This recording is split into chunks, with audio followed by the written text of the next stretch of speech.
It's no secret the Democrats' DHS chaos has made American lives harder. As we saw in Chicago, their continued anti-ICE narrative means Republicans are on their own to ensure public safety. And that's part of why top budget leaders in Congress are crafting a second reconciliation bill to greenlight funds for key conservative priorities. It's the same congressional gymnastics Republicans used to pass the One Big Beautiful Bill last year. And it's likely to be the smoothest path through Capitol Hill in order to accomplish the president's goals. Here to discuss the next steps is House Budget Chairman Jody Arrington. Chairman, thank you so much for joining us on My View. We have seen the Democrats time and time again show that they are going to block everything that hits the floor. So it seems like reconciliation might be the best and maybe only way to actually accomplish GOP goals. How does that work? How do you guys see this moving forward?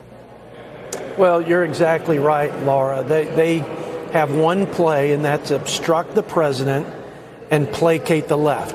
That's why we've had shutdowns over fraud-ridden COVID-era policies that are propping up failed programs like Obamacare, and why we've had needless shutdowns basically over stopping the deportation of criminal aliens and demasking our law enforcement agents, putting them in harm's way and compromising their safety, and supporting sanctuary cities. So yes, that's their mindset right now. And the only way we're going to legislate is with the most potent legislative tool, reconciliation.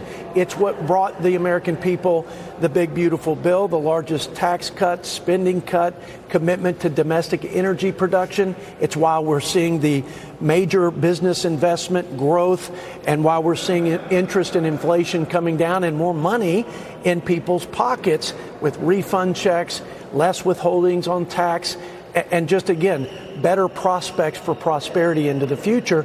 That's the same tool that we need to use to make America safe again, supporting our troops so they can finish the job in Iran, and we can resource them adequately, but also make a down payment on how we fight wars into the future.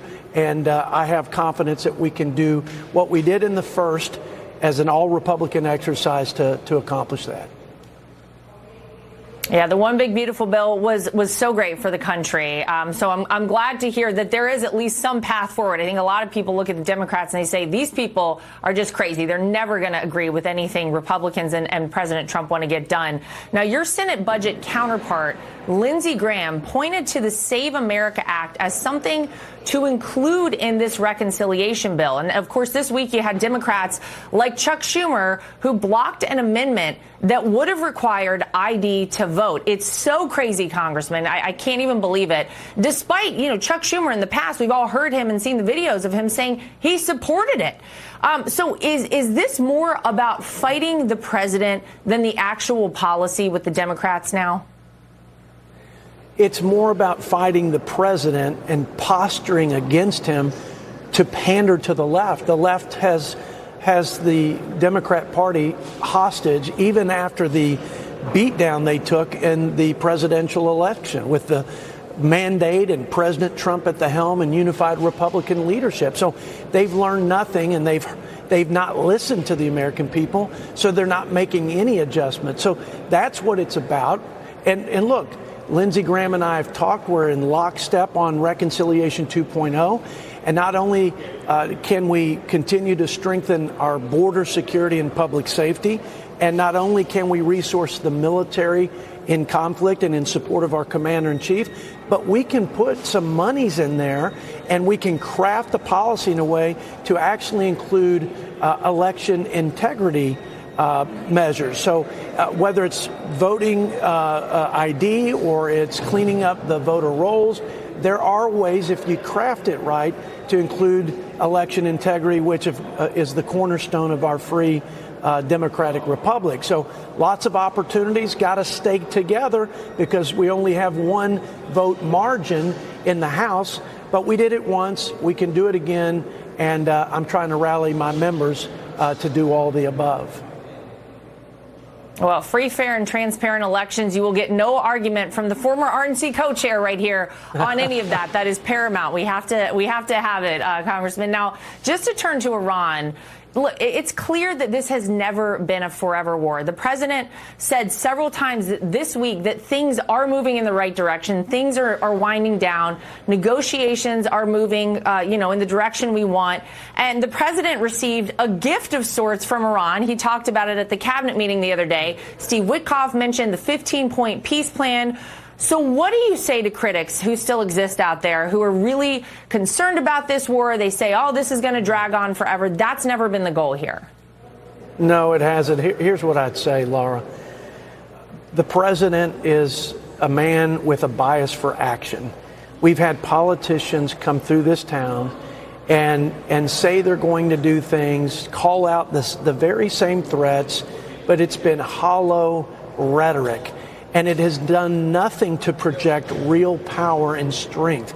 You can't have peace through strength, through hollow rhetoric. You've got to be able to make good on that. You got to follow through on that. And you have to take action, especially when you have the intelligence that suggests that Americans are at risk. And for 50 years almost, we've let this threat continue to grow. And thank God for President Trump, who said no more. And now it's not just Iran or Venezuela. It's all of our adversaries who are put on notice, all of them. And he is going to do what he said, which is achieve the objectives, and take out their military and nuclear power. And he's going to make sure that oil begins to flow again in the Strait of Hormuz. And quite frankly, you're going to have a little disruption because these aren't easy things. This is why politicians avoid them, because they can't handle the near-term pain for the long-term gain for our country. So we got his back.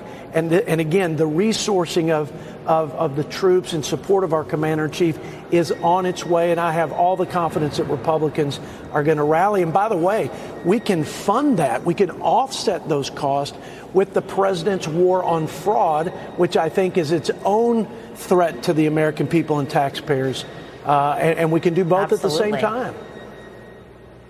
Well, we love to hear that. And Congressman, we really appreciate your time. Thank you so much. Keep up the good work in D.C. for us. And we appreciate you spending some time with us tonight. Thank you, Laura. God bless.